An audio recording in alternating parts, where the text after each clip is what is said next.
नमस्कार दोस्तों, स्वागत है आपका आज के मुख्य समाचार में, जिसमें सबसे पहली और बड़ी खबर में आपको बताएंगे कि गाजीपुर बॉर्डर पर लगातार बढ़ रही किसानों की तादाद, प्रशासन के फूले हाथ पांव, NH 24 हाईवे को किया गया बंद। दूसरी बड़ी खबर में जिक्र होगा कि गांधी जी ने कहा था, क्रूर होता है जनता की राय की अवहेलना करने वाला शासक, अन्यायपूर्ण कानून हिंसा का ही एक रूप है, प्रियंका गांधी का जबरदस्त हमला। और तीसरी बड़ी खबर में जिक्र होगा कि बापू की पुण्यतिथि पर राहुल गांधी का ट्वीट, सत्य लोगों के समर्थन के बिना भी खड़ा होता रहता है और आत्मनिर्भर रहता है। दोस्तों, हर एक खबर की गहराई में आपको ले जाएंगे, लेकिन उससे पहले अगर आप भी देश के किसानों के साथ खड़े हैं तो आप अभी इस वीडियो को लाइक कीजिए और इस लाल बटन को दबा के इस चैनल को फ्री में सब्सक्राइब करके घंटी बजाकर कमेंट में लिखिए जय हिंद। दोस्तों, रुक करते हैं तमाम बड़ी खबरों की तरफ। गाजीपुर बॉर्डर पर लगातार बढ़ रही किसानों की तादाद, प्रशासन के फूले हाथ पांव, NH 24 हाईवे को किया बंद। जी हां दोस्तों, केंद्र सरकार के 3 कृषि कानूनों के खिलाफ सड़कों पर उतरे किसानों का आंदोलन जारी है।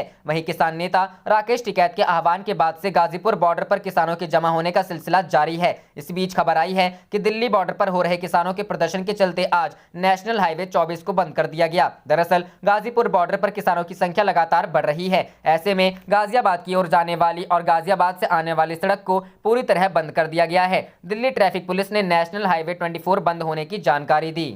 रुख करते हैं अगली खबर की तरफ। गांधी जी ने कहा था, क्रूर होता है जनता की राय की अवहेलना करने वाला शासक, अन्यायपूर्ण कानून हिंसा का एक रूप, प्रियंका। जी हां दोस्तों, कांग्रेस महासचिव प्रियंका गांधी ने राष्ट्रपिता महात्मा गांधी की पुण्यतिथि पर उनके कथनों के जरिए केंद्र की मोदी सरकार पर निशाना साधा। गांधी जी के कथन के जरिए उन्होंने इशारों में कृषि कानूनों को गलत बताया। प्रियंका गांधी ने ट्वीट कर कहा, गांधी जी ने कहा था, जनता की राय की अवहेलना करने वाला शासक क्रूर होता है और कोई भी अन्यायपूर्ण कानून अपने आप में हिंसा का एक रूप है। गांधी जी की हत्या उनके विचारों की हत्या के उद्देश्य से भी की गई थी, लेकिन गांधी जी का सत्याग्रह आज पूरे भारत की ताकत है, वह हमारा दायित्व भी। प्रियंका गांधी से पहले कुछ इसी तरह का ट्वीट कांग्रेस के पूर्व अध्यक्ष राहुल गांधी ने भी किया। उन्होंने भी महात्मा गांधी के कथन को ट्वीट कर कहा, सत्य लोगों के समर्थन के बिना भी खड़ा रहता है, वह आत्मनिर्भर है। महात्मा गांधी। बापू की पुण्यतिथि पर विनम्र श्रद्धांजलि। नाथूराम गोडसे ने 30 जनवरी 1948 को उस समय महात्मा गांधी का सीना गोलियों से छलनी कर दिया था, जब वह दिल्ली के बिड़ला भवन में शाम के समय प्रार्थना सभा से उठ रहे थे।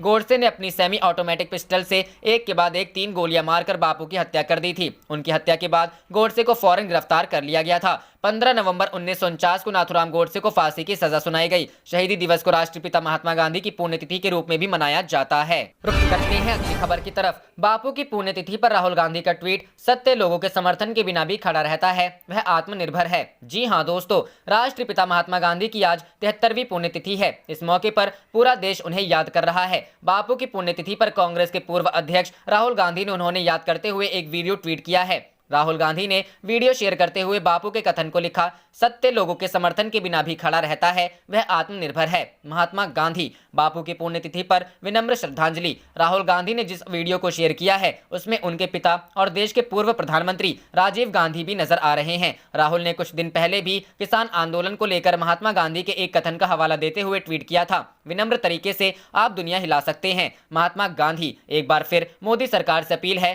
कि तुरंत कृषि विरोधी कानून वापस लिए जाएं। रुख करते हैं अगली खबर की तरफ। किसान नेताओं ने की इंटरनेट सेवा बहाल करने की मांग नहीं करने पर दी आंदोलन को तेज करने की धमकी। जी हां दोस्तों, 3 कृषि कानूनों को निरस्त करने की मांग को लेकर 66 दिनों से किसान सिंघू, टिकरी और यूपी बॉर्डर पर लगातार प्रदर्शन कर रहे हैं, जिसके मद्देनजर हरियाणा की बीजेपी सरकार ने तत्काल प्रभाव से 17 जिलों में इंटरनेट सेवा पर रोक लगा दी। दिल्ली NCR में किसानों के प्रदर्शन स्थलों के आसपास के इलाकों में इंटरनेट सेवा बंद कर दी गई है। इंटरनेट सेवा रोके जाने से तिलमिलाए किसानों ने अब सरकार को इसके लिए प्रदर्शन करने की धमकी दी है। क्रांतिकारी किसान संगठन के नेता दर्शन पाल ने सरकार से अपील की है कि इन इलाकों में इंटरनेट सेवा बहाल की जाए, नहीं तो किसान इसके खिलाफ विरोध प्रदर्शन करेंगे। किसान नेता दर्शन पाल ने मीडिया से बातचीत में कहा, हम उन जगहों पर इंटरनेट सेवा बहाल करने की मांग करते हैं जहां किसानों का आंदोलन चल रहा है। अगर इंटरनेट सेवा बहाल नहीं की गई तो हम देश भर में इसके खिलाफ धरना प्रदर्शन करेंगे। गणतंत्र दिवस हिंसा के बाद रोक दी गई थी इंटरनेट सेवा। राष्ट्रीय राजधानी में गणतंत्र दिवस पर किसानों की ट्रैक्टर रैली के दौरान हुई हिंसा के बाद किसानों के प्रदर्शन स्थलों के आसपास के इलाकों में इंटरनेट सेवा बंद कर दी गई थी। किसान आंदोलन के मद्देनजर हरियाणा की बीजेपी सरकार ने तत्काल प्रभाव से 17 जिलों में इंटरनेट सेवा पर रोक लगा दी है। हरियाणा के जिन जिलों में इंटरनेट सेवा पर रोक लगाई गई है उनमें राज्य के अंबाला, यमुनानगर, कुरुक्षेत्र, करनाल, कैथल, पानीपत, हिसार, जिंद, रोहतक, भिवानी, चरखी दादरी, फतेहाबाद, रेवाड़ी और सिरसा शामिल हैं। इन जिलों में आज शाम 5 बजे तक इंटरनेट सेवा बंद है। हालांकि इन जिलों में वॉइस कॉल सेवा जारी रहेगी। सरकार ने किसान आंदोलन के बीच शांति व्यवस्था कायम रखने के लिए यह आदेश जारी किया था। इससे पहले गुरुवार को सोनीपत, झज्जर, पलवल जिलों में बंद मोबाइल इंटरनेट सर्विस को 29 जनवरी शाम 5 बजे तक बढ़ाने की घोषणा की थी। दिल्ली में 26 जनवरी को किसानों की ट्रैक्टर रैली में हुई हिंसा के बाद इन तीनों जिलों में इंटरनेट सर्विस बंद की गई थी। आदेश के मुताबिक हरियाणा सरकार ने सभी प्रकार की मोबाइल इंटरनेट, SMS और डोंगल सर्विस को बंद कर दिया था। रुख करते हैं अगली खबर की तरफ। किसानों के समर्थन में महागठबंधन ने बनाई मानव श्रृंखला, बुद्ध स्मृति पार्क के पास लाइन में लगे तेजस्वी। जी हां दोस्तों, नए कृषि कानूनों के खिलाफ किसानों के आंदोलन को समर्थन देने के लिए बिहार भर में आज महागठबंधन ने मानव श्रृंखला बनाई। इस दौरान नेता प्रतिपक्ष तेजस्वी यादव खुद बुद्ध स्मृति पार्क के पास मानव श्रृंखला में खड़े रहे। इस दौरान हजारों की संख्या में लोगों ने सड़क किनारे खड़े होकर मानव श्रृंखला बनाई। इस दौरान कांग्रेस नेता अजीत शर्मा, राजद के प्रदेश अध्यक्ष जगदानंद सिंह, राजद नेता श्याम रजक ने भी तेजस्वी यादव के साथ बुद्ध स्मृति पार्क के पास मानव श्रृंखला बनाई। मानव श्रृंखला के दौरान बड़ी संख्या में वाम दल के कार्यकर्ताओं ने भी भाग लिया। लाल झंडा हाथों में लिए पटना के डाक बंगला चौराहा पर भी बड़ी संख्या में वाम दल के कार्यकर्ता खड़े दिखे। कोरोना गाइडलाइन को देखते हुए लोगों को बिना हाथ पकड़े 2 गज की दूरी पर खड़े रहने की सलाह दी गई है। मानव श्रृंखला में महागठबंधन में शामिल सभी पार्टियों ने हिस्सा लिया। वहीं 30 जनवरी को महात्मा गांधी की पुण्यतिथि है। इसे लेकर कांग्रेस के प्रदेश प्रभारी भक्त चरण दास ने मोतिहारी के गांधी आश्रम में मानव श्रृंखला में हिस्सा लिया।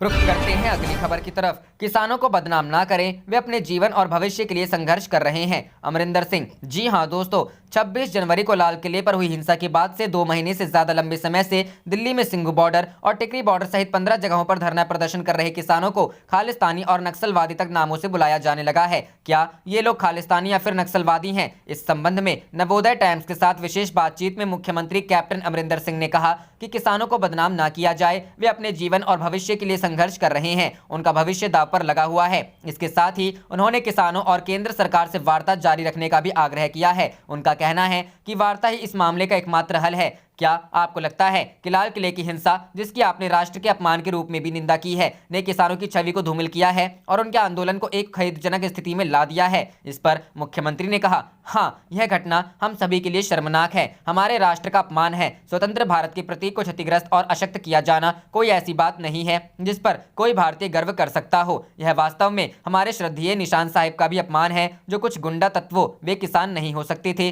द्वारा शांतिपूर्ण विरोध को खत्म करने के लिए इस्तेमाल किया गया है। रुख करते हैं अगली खबर की तरफ।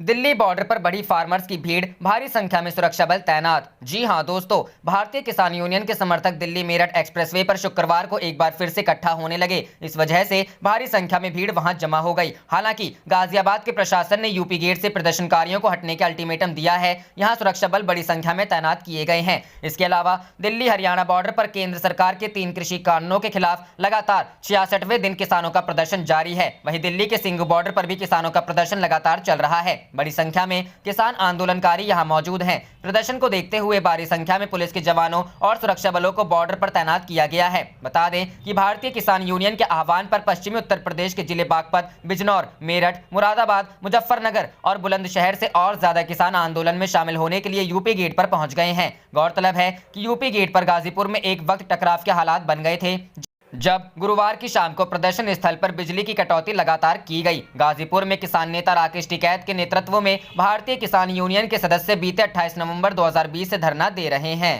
रुख करते हैं अगली खबर की तरफ। किसान आंदोलन में जाटों के उतरने से बढ़ रही बीजेपी की टेंशन, हरियाणा और यूपी में खुलकर करते हैं समर्थन। जी हां दोस्तों, शुक्रवार को हुई जाट महापंचायत में किसानों का समर्थन करने का फैसला लिया गया, जिसमें 10,000 से ज्यादा किसानों की उपस्थिति दर्ज की गई। उत्तर प्रदेश में हुई इस बैठक में हरियाणा के कुछ जाट भी शामिल थे और कुछ दिल्ली के गाजीपुर बॉर्डर की तरफ बढ़ रहे थे। किसान समर्थन में जाटों का इस तरह उतरना भाजपा के लिए एक खतरे के रूप में देखा जा रहा है। किसान आंदोलन ने एक बार फिर भाजपा की मुश्किलें बढ़ा दी हैं। महापंचायत में जुटी किसानों की भारी संख्या ने सभी को चौंका कर रख दिया। राकेश टिकैत के आंसुओं को देखने के बाद हरियाणा और उत्तर प्रदेश के जाट दिल्ली के गाजीपुर बॉर्डर पर पहुंचे। यह भाजपा के लिए चिंता की बात हो सकती है, क्योंकि जाटों का आंदोलन में इस तरह से शामिल होना राजनीतिक नुकसान पहुंचा सकता है। पार्टी इस समुदाय विशेष को अपने समर्थक के रूप में देखती है, लेकिन अब उसे चिंता सता सकती है। भाजपा के वरिष्ठ नेताओं ने नाम नहीं छापने की शर्त पर कहा कि उन्हें डर है कि किसान आंदोलन उत्तर प्रदेश जैसे राज्य राज्यों में इसकी संभावनाओं को प्रभावित कर सकते हैं। एक वरिष्ठ नेता ने कहा, हम सब कुछ देख रहे हैं, अभी यह कहना भी जल्दी होगा कि हमें जाटों से समस्या होगी। हम सतर्क हैं। हमारी पार्टी के नेताओं खाप के बुजुर्गों तक पहुंचना जारी है। लगभग 2 महीनों से कृषि कानूनों के विरोध में दिल्ली बॉर्डर पर बैठे किसानों का आंदोलन गणतंत्र दिवस के बाद कमजोर पड़ गया। तमाम बॉर्डरों से किसान उठने लगे और वापसी की ओर बढ़े, लेकिन तस्वीर तब बदल गई जब भारतीय किसान यूनियन के नेता के आंसू पूरे देश ने देखे। उसके बाद लोग भारी मात्रा में वापस दिल्ली बॉर्डर पर आने लगे। शुक्रवार को हुई महापंचायत में किसानों की भारी भीड़ देखी गई। दिल्ली के गाजीपुर बॉर्डर पर भी लोगों का जमावड़ा लगा। शुक्रवार को भी किसानों का आना जारी रहा। विपक्षी दलों जैसे कांग्रेस, राष्ट्रीय लोकदल और इंडियन नेशनल लोकदल ने उन किसानों को समर्थन दिया जो कृषि कानूनों को निरस्त करने की मांग कर रहे हैं। हालांकि भाजपा अब तक हरियाणा में असंतोष की आवाजों को दबाने में कामयाब रही है, जहां वह जननायक जनता पार्टी के साथ गठबंधन सरकार चलाती है, जो जाटों को अपने प्राथमिक वोट आधार के रूप में गिनाती है। पार्टी के नेताओं ने कहा, यह 2016 जैसे हिंसा को फिर से देखना नहीं चाहती है, जिसमें जाटों ने आरक्षण के लिए हिंसक प्रदर्शन किया था। जाने से पहले आप इस वीडियो को लाइक कीजिए और इस लाल बटन को दबा के इस चैनल को फ्री में सब्सक्राइब करके घंटी बजा लीजिए। आप देख रहे थे आपका अपना चैनल धड़ाधड़ न्यूज़। जय हिंद, जय भारत।